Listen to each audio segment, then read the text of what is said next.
ಎಲ್ರಿಗೂ ನಮಸ್ಕಾರ. ನಾನು ನಿಮ್ಮ ಪುರುಷೋತ್ತಮ್ ಮೋಟೋ ಬ್ಲಾಗ್ ಮಾಡೋದ್ಬಿಟ್ಟು ಇವತ್ತೇನಪ್ಪ ಸೈಕಲ್ ರೇಸ್ ಕಡೆ ಬಂದಿದ್ದೀನಿ ಅಂತ ಅಂದ್ಕೊಂಡಿದ್ದೀರಾ. ಲಯನ್ ಮತ್ತು ಯುವ ಕ್ಲಬ್ಬಿಂದ ಕನಕಪುರದಲ್ಲಿ ಪ್ರತಿ ವರ್ಷವೂ ಸೈಕಲ್ ರೇಸ್ ಮಾಡ್ತಾರೆ.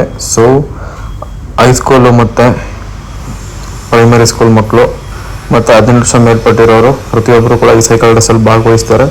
ಸೊ ಅದರ ವಿಡಿಯೋ ನನ್ನ ಯೂಟ್ಯೂಬ್ ಚಾನಲ್ ಇದೆ, Purushottam moto blogger Kanakapura. Already upload ಮಾಡ್ತೀನಿ ಇವತ್ತು ಸಂಜೆ ಅಷ್ಟರಲ್ಲಿ. ಸೊ ಎಲ್ಲರೂ ಸಬ್ಸ್ಕ್ರೈಬ್ ಮಾಡಿ. ಮತ್ತು ಇನ್ಸ್ಟಾಗ್ರಾಮಲ್ಲಿ ಒಂದು ಶಾರ್ಟ್ ವಿಡಿಯೋ ಹಾಕಿದ್ದೀನಿ ನೋಡಿ ಅಂತೇಳಿ. ಇವತ್ತು ತುಂಬ ಚೆನ್ನಾಗಿತ್ತು ಇವೆಂಟು. 42 ವರ್ಷದಿಂದನೂ ಮಾಡ್ತಿದ್ದಾರೆ. ನಾನು ಇದಕ್ಕೊಂದ್ಸಲಿ 10 ಇಯರ್ಸ್ ಬ್ಯಾಕ್ ಹೈಸ್ಕೂಲಿದ್ದಾಗ ಪಾರ್ಟಿಸಿಪೇಟ್ ಮಾಡಿದ್ದೆ. ಸೊ ತುಂಬಾ ಖುಷಿ ಆಯಿತು. ಸೊ ಕನಕಪುರದಲ್ಲಿ ಇನ್ನು ಸೈಕಲ್ ರೇಸ್ಗೆ ಇಷ್ಟು ಪ್ರೋತ್ಸಾಹ ಕೊಡ್ತಿದ್ದಾರೆ ಅಂಥೇಳಿ ತುಂಬಾ ಖುಷಿ ಆಯಿತು. ಮತ್ತು ಇವ್ರು ತೊಗೊಂಡಿರೋದು ಫಸ್ಟ್ ಪ್ರೈಸು ಮೂರ್ತಿ ಅಂತೇಳಿ ಕಳ್ಳಳ್ಳಿ ಗ್ರಾಮದವರು. ಥ್ಯಾಂಕ್ ಯು, ಧನ್ಯವಾದ. ಅವ್ರು ಖುಷಿ ಸೆಲೆಬ್ರೇಷನ್ ಮಾಡ್ತಿದ್ದಾರೆ. ಅವ್ರು ಏನು ಮಾತಾಡ್ತಿದ್ದಾರೆ ಅಂತ ಲಾಸ್ಟ್